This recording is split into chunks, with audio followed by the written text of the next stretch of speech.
โดยสบายดีสบายดีที่ว่ามามื้อนี้ก็มาพบพอกันเป็นมื้อแรกเนาะโดยอยากรู้ว่ามีชื่อจังไดเนาะสีแพงโดยปัจจุบันมีอายุจักปีแล้ว26 ปีอายุ26ปีเนาะทุกคนเนาะเคยสร้างครอบครัวบ่แม่นมีลูกกันจักคน2ลูก2คนโดยลูกผู้หญิงผู้ชายมีกับชายโอ้ชายได้เอ่ยหรือได้อ้ายกกนะได้อ้ายเนาะอายุจักปีแล้วลูกแต่ละคนนะผู้หนึ่ง8 ปีผู้หนึ่ง7 ปีโอ้ใหญ่ไปแล้วเนาะแม่เนาะได้พี่เติมด้วยเนาะพี่ทะลุเลยจ้ะทะลุเลยหลายดังกันจะเป็นอะไรเป็นแม่ห้างโบโลเป็นแม่ไม้เป็นแม่ห้างเดิน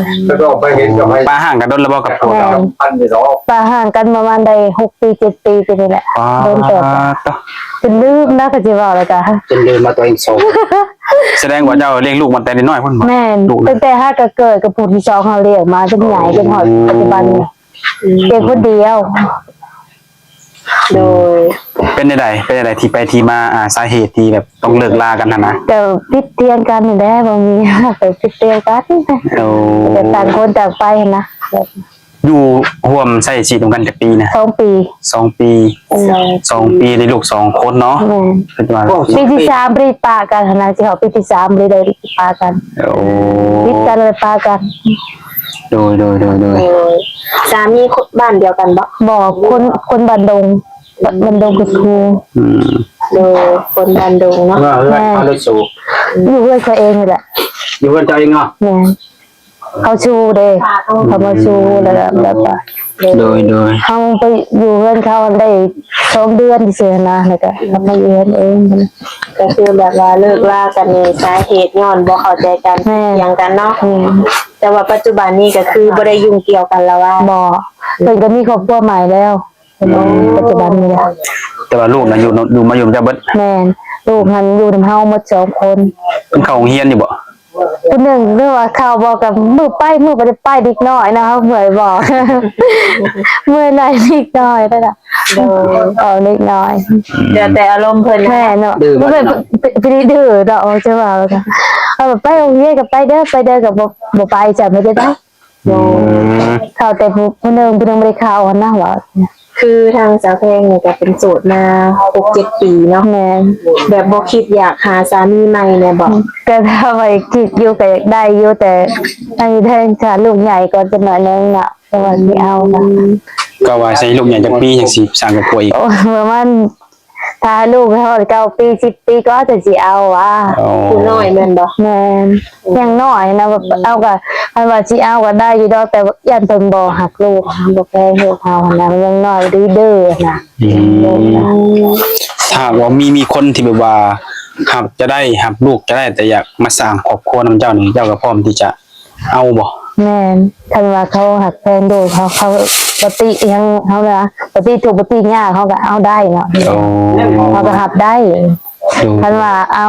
เขาว่าลูกเจ้าดื้อยังคอยหับบ่ได้เด้เพิ่นเจ้าก็มียังคอยก็ว้าวก็คือจังจ้ะเขาจะหับบ่ได้ยันเพิ่นหับลูกเฮาบ่ได้เนาะแม่ก็เลยแต่เพิ่นบ่แพงลูกเฮาหั่นน่ะก็สิเอาว่าถ้าลูกใหญ่ก็โดยถ้าว่าในกรณีที่ว่ามื้อนี้ออกมาถ่ายคลิปรวมๆแล้วคือเปิดใจเนาะถ้าว่ามีผู้มักฮักสนใจสาวแพงนี่ก็คือเจ้ากับพ่อโอลมกับเพิ่นบ่แม่นก็โอลมได้เยอะละคันว่าเป็นอันนั้นหักแพงเนาะเป็นลูกเฮาหักลูกเฮาได้เนาะต้มได้นะโดยปัจจุบันนี้เจ้า26 ปีเนาะและคนที่สิเข้ามาหาเจ้านี่เจ้าต้องจำกัดอายุเพิ่นบ่อายุ34ที่ว่าหับได้50แล้วว่าเขาก็พอลงได้40 30 40 50โดย50ตรงว่าเฮาหับได้อยู่โดยชื่อว่าโอลมได้เนาะโดยเพิ่นเป็นพ่อห้างพ่อหมายลูกติดก็ได้บ่ได้บ่เป็นหยังดีกันเนาะถ้าว่าเคยมีประสบการณ์กันเนาะแสดงเข้าใจเนาะการมีลูกมันเป็นยังไงเนาะแม่โดยกันว่าสิพบกับเราบ่รู้ก็มีอยู่แต่เฮาบ่พบมันนะพอมาแล้วแบบ ตอนที่เฮาปากับพวกเก่าเฮาก็อายุแค่28ปีเพิ่นจ้ะเฮาปาเลยเฮาเล็กน้อยนะ อายุก็ไล่เลี่ยกันว่าไงกัน แม่ เนาะ นเรียกันแล้วมัน โดยรอบนี้ก็เลยว่าอยากเอาอายุหลายเนาะ แม่นเลยอายุหลายกว่าเฮาน่ะเพิ่นรู้จักสร้างจักแปลงน่ะนะเพิ่นว่า โดย รู้จักเฮ็ดสร้างครอบครัวนะ โดยแต่ถ้าว่ามีสามีใหม่ครั้งนี้นะจะแพงแบบหมักผู้ชายนิสัยแบบใด มันก็จะแบบว่าเขาในเบิ่งแง่เขาได้บ่หั่นน่ะแบบว่าบ่ติดเหล้าติดยาหยังขนาดนั้นนี่เขาจะรับคันว่ายาสูบอิหยังก็เขาก็รับได้อยู่ผู้ชายเขาสูบบ่แต่ละแต่ก็ว่าเป็นเขาบอกจะมาเขาก็รับบ่ได้คือกันเนาะเพราะว่าเขาพ่อมาแล้ว โดย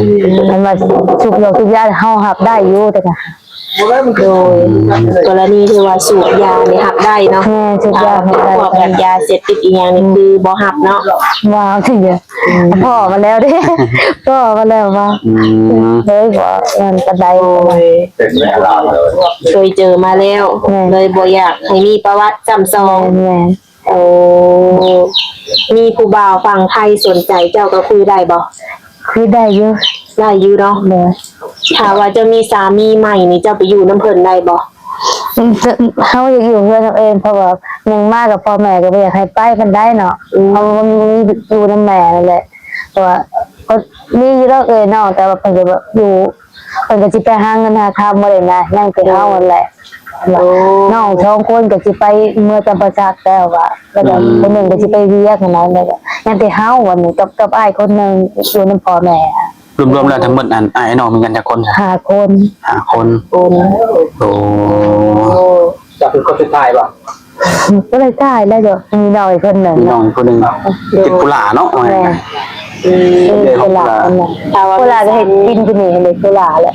ใช่กินจะเป็นกุหลาบ กุหลาบบ่มีนี่ค่ะ หลังใหญ่กว่า ใหญ่เลยเราสนุกสบายนะเราไม่ได้ตัวเวียกนะคะเนาะ โดยเอา เราตัวเวียกจะเลี้ยงลูกจะเลี้ยงเนี่ยเดียว ถ้า เนาะ เกิดว่าสิได้สร้างครอบครัวอีกเทีนึงต้องได้มาอยู่พี่แม่นบ่ แม่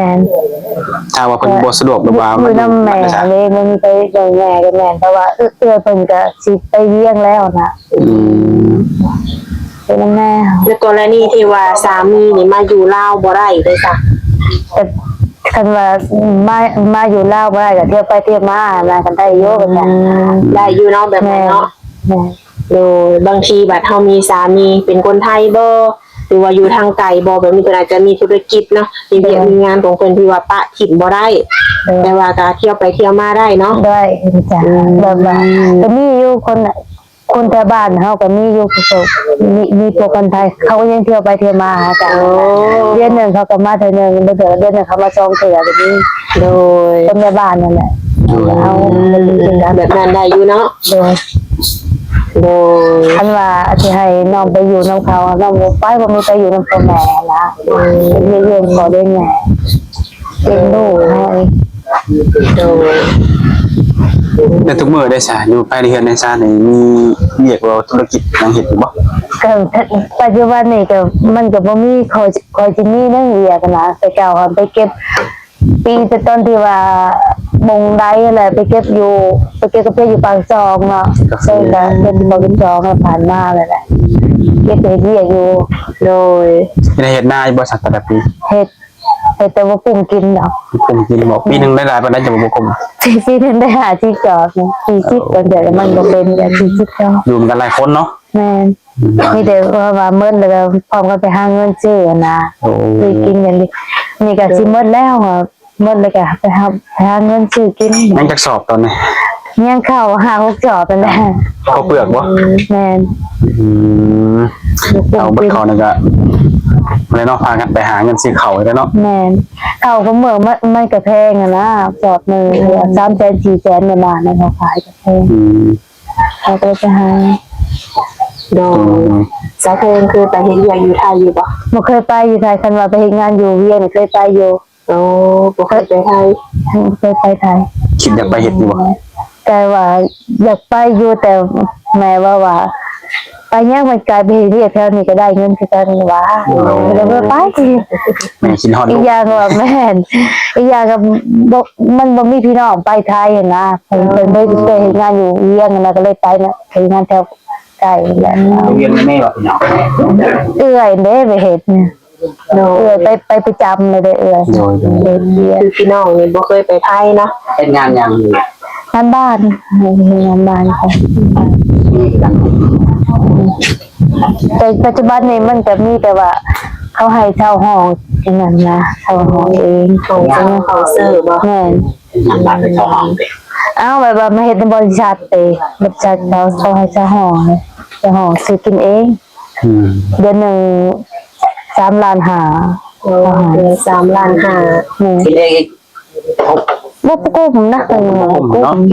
สิ้นเดือนสิ้นเงินบ่ แม่น แพงเนาะ แม่น แพงนะเขากินอยู่หมดเลย แม่ก็แม่จิตเจ้าคนไป โด แส ย ดงก็ห้ามมาแยกกันหมดแดงดีกว่าเลย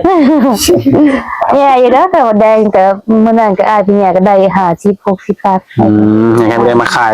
แม่ วันนี้ก็ไม่ได้ไป เฮาบ่ได้ไปเนาะมีแต่อ้ายได้ไป เราเป็นรอนแยกกันเลย โอ้ยไปเต้นนั่นแหละว่าก็บ่เป็น เป็นกับข้าวกับน้ำแล้วอยู่แนวกินนี้ได้เบิดบ่ ได้อยู่ เออโดยก็ถือว่าบ่มีปัญหาหยังในส่วนนี้เนาะแต่ถามว่ามีผู้บ่าวสนใจมีทางติดต่อให้เพิ่นบ่ ฮะมีอยู่ใส่โทรศัพท์อยู่ มีเฟซมีไลน์บ่ แม่ มีทางติดต่อให้เนาะ เดี๋ยว คือแบบสาวแพงนี่ก็แบบมักไปดิ่นไปเที่ยวอยู่บ่ บอกบ่มักไปตัวนี้ ทำไม เจ้าเบียร์บ่ได้กิน บ่ได้กินเลยบ่ เราเบียร์บ่กินบ่มักไปดิ่นไปเที่ยวอยู่แต่เฮือน แม่น โอ้หายากเลย ขนาดอยู่ในบ้านนี่เขายังว่าไปเฮ็ดหน้าโดนไปซ้ายเขาบ่ได้เรื่องเลยเฮาบ่มักไปปานใดได้บ่ได้ไปเขานอกจากว่ามีงานดอกมันดองเขาบอกก็ไปอยู่น่ะคันว่าเขามาบอกคันน่ะก็ไป โดย โดยถ้าว่าผู้บ่าวเขามาจีบแต่ว่าเพิ่นกินเหล้ากินเบียร์นี้ได้บ่ ก็ได้อยู่เนาะก็จะแบบว่าเขาให้กินหมดแหละเขามาได้ก็เลือกบ่ได้แบบนั้นเขาก็กินน่ะแต่สำหรับเฮาเนี่ยเฮาบ่ได้กินโอ้ เป็นกินกับเรื่องเพิ่นเนาะ แม่แต่ก็กินเรื่องของเพิ่นเนาะเฮาเบิ่งซื่อๆเบิ่งกินก็กินเนาะแต่เฮาเองบ่ได้มักเล่นบ่ได้มักเที่ยวบ่ได้มักกินเหล้ากินเบียร์บ่ได้กินเว้าตอบแบบตรงๆแบบบ่ได้กินตั้งแต่เป็นสาวนะเหล้าเบียร์บ่ได้กินเลย โอ้สมัยข้าวยังสาวก็บ่ได้กิน บ่ โอ้โดย เต้นแบบว่าเขาเต้นแล้วบอกลงวงเขาบ่ให้ใจเลยแต่เดียวไปไกลเลยก็แท้แล้วเนี่ยบ่เคยไปเขาเต้นเสือได้ ได้เลย เลยบ่เคยไป บ่มักบ่ แม่บ่มักลิ้นแล้วแต่ว่าคือแบบมียุคหมู่ชวนว่าว่าไปเฮาไปกินเมียงกระตอบให้ไกลเด้อแต่ค่ะ มันกินกระท่อมบ่ เราจะไม่ได้โฟนมอง แล้วมองคนในบ้านเลยเขากินหมดใด ในบ้านวัยรุ่นกูเหมยกินหมดทุกคนเลยในบ้านนี่ ไม้แห้งเลยเนาะกระท่อมนี่ แม่กินหมดทุกคนเลยวัยรุ่นกูเหมยนี่ เนาะ เห็น โดย ทั้งเราในบ้านนี่แต่เฮาอะไรบ่ได้กินไปกินไปอื่นปลอดภัยหมด นี่ หา นี่ ยากว่าแบบนี้ มันก็ดีต่อสุขภาพเราเองเลยเนาะ โด เฮาย บ่ได้กินเนาะ คือสิถึกใจนมเพิ่นอยู่ดอกเนาะบ่มักดิ่นบ่มักเที่ยวบ่กินเหล้าบ่กินเบียร์ บ่มา เป็นแม่บ้านแม่เป็นแม่บ้านแม่เรือนเนาะ แม่ โอ้หายากแฮงอะดีทุ ผู้ กค บาน ง เลย คนเขาบ่แจ้งว่าว่าเลี้ยงลูกผู้เดียวก็สิมาเลี้ยงเก่งเนาะว่าลูกเป็นใหญ่เป็นบ่จนเฒ่าเป็น7-8ปีบ่อ้าวก็เลี้ยงด้วยเงินเฮาเลยไปหาเนาะไปหาก็เที่ยวไปเที่ยวมาจับลูกที่ฮอดลูกก็มา คือไปเก็บกับไปอยู่ปากซองก็ได้2 เดือนนั่นได้เงิน7-8 ล้านนั่นแหละก็พอได้ซื้อข้าวซื้อน้ำเลี้ยงลูกนั่นแหละซื้อ โชงเดือน7-8 ล้านโอ้ถือว่าหลายๆได้นี่เนาะ เจ็บเมาบ่ ว่าบ่ได้เก็บเป็นรายวันเลย รายวันบ่ วันเท่าไหร่ มันสิว่าติดเป็นโลนะแต่ว่าเก็บเป็นโลจ้ะแม่น แล้วว่าเขาชูเท่าไหร่ ได้ลายก็ได้ลายนะ มันก็สิตายแค่แบบเมาแหละเนาะ แม่น อาจจะได้หลายครั้งก็เก็บ1,000 เว้นน้องคนกันเนาะ แม่นโลนึง 3,500นะคะ โลหนึ่ง 3,500โอ้เนาะเออ หลายสุดที่เก็บมาเนี่ยได้จากโล ได้ประมาณบางมื้อก็ได้80 90นะบางมื้อก็ โอ้ 8-10 โลนี้ โดย โอ้ อายุ มือหนึ่งช่องสอบเด้ช่องสอบมันเดี๋ยวก็สอบไปช่องสอบกัน มัน นะ บ่ลอยหรอก บางมือก็ฮอดบางมือก็บ่ฮอดนะ แต่บางมื้อมันบ่ แม่นแต่เฮาเมื่อยเฮาก็บ่ถ้าเมื่อยก็ได้ บ่ได้มีใครให้เบิ่งฟังกับฮอดเนาะ แต่เนิ่งเพลงผู้เดียวเลยเนาะเอาผู้เดียวเฮาเด้ เลยถ้าว่าสองคนสิได้หลายอยู่ แม่ เนาะ คือสองคนน่ะเอาก็ได้แล้วมือหนึ่งล้านไปแล้วสองคนเหมือนล้านคือน้องเฮาสองคนกับแฟนเพิ่นก็เมื่อล้านไปแล้วสองคน ได้ดีเนาะ โอ้ยคือยันบ่มีแหละยังหาอยู่เด้ ไม่หาเลยเนาะ ได้แล้วครับกิน โอ้ย หาผู้บ่าว มันยังบ่ฮอดมือมันเด้จ้ะยังบ่ฮอดมือมันสิได้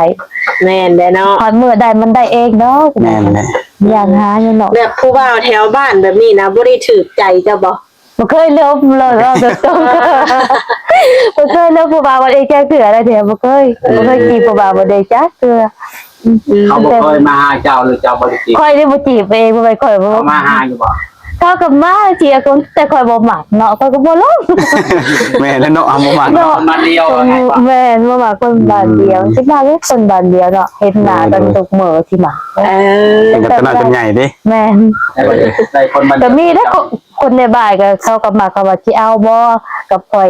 อันนั้นทับได้บ่หยังค่อยบ่เอาหัวกับคนบ้านเดียว โดย ใจให้บ่มักเนาะ แม่น ก็สิรอสิด้วยให้ได้ก็แล้วแต่แล้วเนาะนะครับบ่มักดิ แม่น แม่นๆ แต่ว่าบ้านนอกจากบ้านเฮาใกล้คันว่าเขตบ้านอื่นเลยเอาที่ได้เขาบ่เป็นหนากันเด้อเนาะแต่มันนอกบ้านนี่นะ คือแบบผู้บ่าวในบ้านนะฮู้จักนิสัยใจคอเพิ่น เห็นมันแล้วว่าไปจังใดเห็นมันเลยเด้ที่อ้าวไปที่แต่ว่าคนในบ้านถามว่าบ่มีใครปลอดภัยคิดนึกแต่ประเภทยา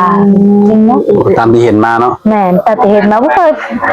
บ่มีใครปลอดภัยบ่คนนะ แม่นหลาย อืม ร้านนั่นแหละคนนี้ค่ะลูกเอ้ย มัตนาวัน แม่ ทุกคนเนาะ ลูก ตาม ผู้ นั้น ชาย เนาะ ผู้หญิงชอบ มา มั วัน นไป นี้ เอา มา หน้า เปิดใจเพิ่นก็อยากสร้างครอบครัวแหละแต่ย่านแต่หับเพิ่นบ่ได้เพิ่นมีลูกถึง2คนเนาะลูกก็7 ปี 8 ปีเนาะ แม่ ถ้าว่าผู้ใดคิดว่าหับได้เพิ่นก็พร้อมที่จะเปิดใจ 7 ปีกับ8 ปีกินกับชายเลย นั่นแหละมีแต่ว่าฝากน้ำนมไว้ให้ทุกคนเนาะเกินว่าสนใจอยากโอ้อยากล้มเนาะอยากทำความรู้จักกับทักทายมาได้เลยคนเนาะคนก็มีทางติดต่อให้อยู่ว่าจะเป็นเฟซหรือว่าเป็นไลน์อะไรทุกคนเนาะหนุ่มไทยหนุ่มลาวก็จีบได้เนาะ ไล่กันเล่นเฟซกันเล่นสองทาง โดย เนาะ เด้อ โดย โอเคทุกคนเนาะมื้อนี้ก็สิขอเอาซ้ำนี้ก่อนเนาะวันนี้แต่มื้อหน้ามื้อในพุ่นแหละถ้ามีเรื่องราวหยังเพิ่มเติมก็สิได้มาหาเพิ่นใหม่สำหรับวันนี้นะครับก็เปิดใจเพิ่นเป็นครั้งแรกทุกคนเนาะก็รุ่นต่อไปให้เพิ่นจะพบพอในครูทางใดสิได้อายุหลายปานใดเนาะโดยโอเคทุกคนมื้อนี้ก็สนิทก่อนทุกคนเนาะสบายดี สบายดี